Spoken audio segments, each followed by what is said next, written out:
क्रांतिदर्शी युग ऋषि वेद मूर्ति तपोनिष्ठ पंडित श्री राम शर्मा आचार्य एवं परम वंदनीय माता भगवती देवी शर्मा द्वारा भाष्यकृत 108 प्रमुख उपनिषदों के ज्ञान खंड के अंतर्गत प्रश्नोपनिषद का स्वाध्याय करेंगे। तृतीय प्रश्न, तीसरे प्रश्न के रूप में ऋषिपुत्र आश्वलायन महर्षि पिपलाद से प्रश्न पूछते हैं। तदुपरांत कौशल्य आश्वलायन ने महर्षि पिपलाद से पूछा, भगवान, इस प्राण की उत्पत्ति कहाँ से होती है? यह इस शरीर में किस प्रकार प्रविष्ट होता है? यह किस प्रकार शरीर से बाहर आता है और किस प्रकार बाहरी और भीतरी शरीर को धारण करता है? दूसरे मंत्र में उपनिषद के ऋषि लिखते हैं, महर्षि पिपलाद ने उनसे कहा कि आप बहुत जटिल प्रश्न पूछते हैं, किंतु आप ब्रह्मनिष्ठ हैं, इसलिए मैं आपके प्रश्नों के उत्तर देता हूँ। इस मंत्र की व्याख्या करते हुए युग ऋषि लिखते हैं, सामान्य रूप से प्राण तत्व की अनुभूति कठिन है, उसकी उत्पत्ति एवं नियोजन का क्रम और भी कठिन है, लेकिन ब्रह्मनिष्ठ उसे समझ सकते हैं, इसलिए महर्षि उनके लिए वह विषय स्पष्ट करते हैं। तीसरे मंत्र में उपनिषद के ऋषि लिखते हैं, इस प्राण की उत्पत्ति आत्मा से होती है। जिस प्रकार छाया देहधारी की देह से उत्पन्न होता है अथवा छाया देहधारी के आश्रित है, उसी प्रकार प्राण आत्मा से उत्पन्न होकर उसी के आश्रित रहता है। यह प्राण मन के संकल्प के अनुसार शरीर में प्रविष्ट होता है। चौथे मंत्र में उपनिषद के ऋषि लिखते हैं, जिस प्रकार राजा अपने विभिन्न अधिकारियों को पृथक पृथक ग्रामों में नियुक्त करता है, उसी प्रकार प्राण अर्थात प्रमुख प्राण अन्य प्राणों इतर प्राणों इंद्रियों की पृथक पृथक नियुक्ति करता है। पाँचवें मंत्र में उपनिषद के ऋषि लिखते हैं, वह प्राण स्वयं मुख और नासिका से निकलता हुआ नेत्र और श्रोत्र में प्रतिष्ठित होता है तथा गुदा अर्थात वायु एवं उपस्थेंद्रिय में अपान वायु को नियुक्त करता है। मध्य भाग में समान वायु रहता है, जो अन्न को समानतापूर्वक शरीर के विभिन्न भागों को वितरित करता है। उसी प्राण रूपी अग्नि से 7 ज्वालाओं का प्रादुर्भाव होता है। छठवें मंत्र में उपनिषद के ऋषि लिखते हैं, यह आत्मा प्राणी के हृदय प्रदेश में स्थित है।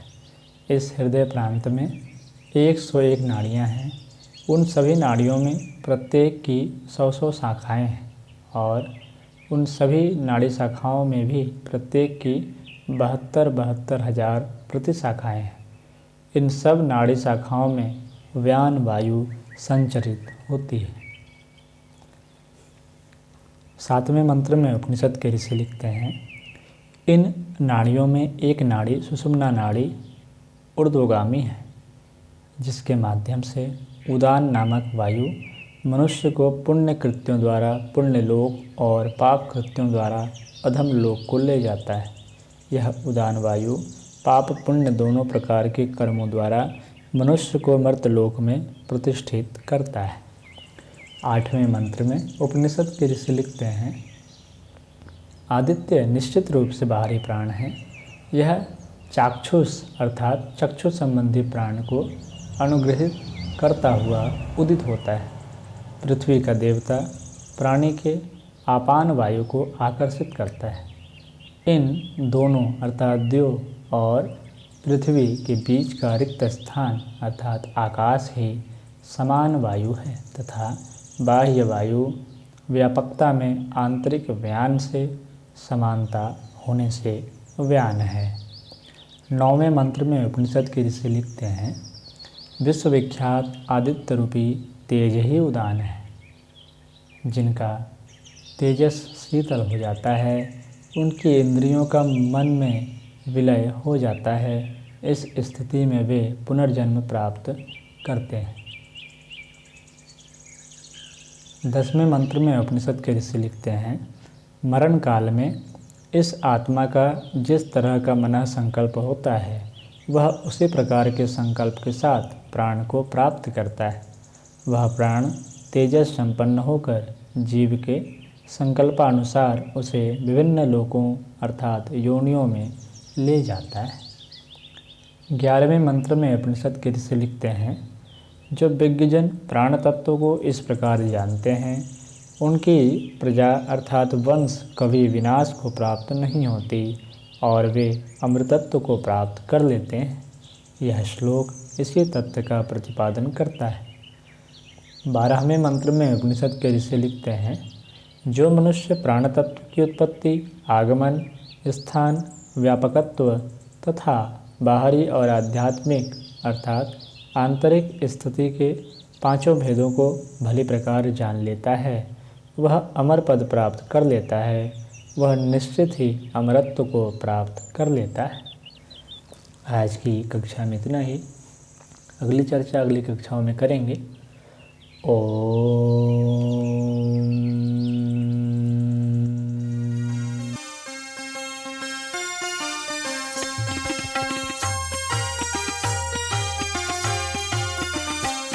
चलो गुरुदेव के सपने सजाने की शपथ ले लें।